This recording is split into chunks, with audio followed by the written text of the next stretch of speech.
This plant is super unhappy. It doesn't want to be in the pot. Look at what it does.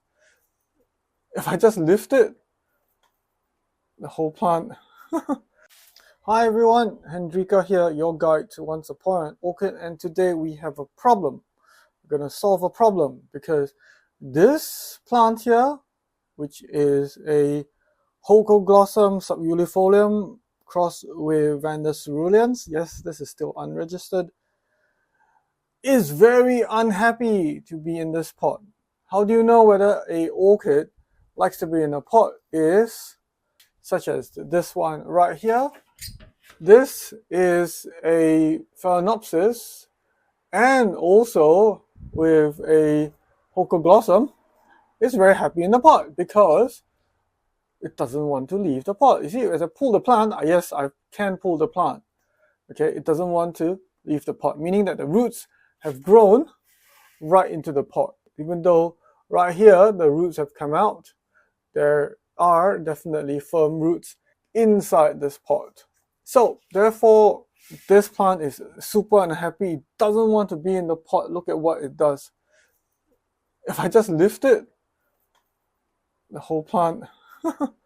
And yes, at least it gave me flower. This plant did skip a year. Now it completely does not like being in the pot. As you can see, there are also absolutely no roots grown into the pot. So therefore, when orchids do that, nothing gets stuck in the pot. It means that it wants to be on a mount. So we're going to transfer this onto a mount, and we've got a piece of hardwood right here, and this is a bottle brush.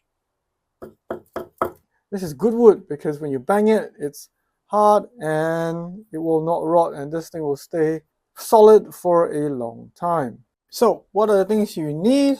First of all, of course, we talked about the wood just now. Some sturdy wire to bend it into an S-hook. Of course, with the wood, you need to drill a hole, and then with the S-hook, what you normally do is to just take this, okay, for the front one, just bend it like so, okay, straight, and then it doesn't even need pliers. But later, of course, when you put it into your bush house or wherever you hang it, this can be readjusted. Then maybe you need pliers. But so far, just my fingers will do, and it's very, very stable like that.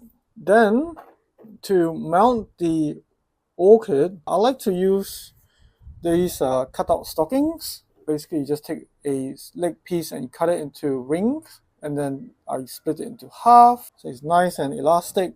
It also holds a little bit of moisture. I usually use 2. Next, what we do is with the orchid, I take out all the stakes and stuff like that when I was trying to stake it when it was in bloom. Get it out. I always remove the flower. This also remove. All these can be reused. I don't cut. I just unravel it. Because these scissors, I've sterilized them prior. Bye. You can put it in the vase, but the flowers have faded, so I'll probably compost this. So now we've got the plant here. How do you mount it? With this wood and this plant, I literally just put it right here. So all the roots have grown everywhere and whatnot. So this plant shows and tells you that it does not like in a pot where it doesn't have enough airflow. So that's why the roots are growing everywhere, and that's what it wants. And the roots are really nice and healthy because it's white. Putting it on the mount is what it is screaming out, because it's trying to find a place to climb and bind to and, like claw onto. Some people put spag on this, but I'm not going to. So you just have to keep up with the watering. Stocking here, I literally just hold on to it. Go. So the roots can get tied to the bark as well. I suggest that. So for more stability, you can start by having a knot so that it holds better, or you work the rest of the plant to fasten it. Not too tight, not too tight, not too tight. There you go. I like to put it up here, the back. So all these roots here, freestyle.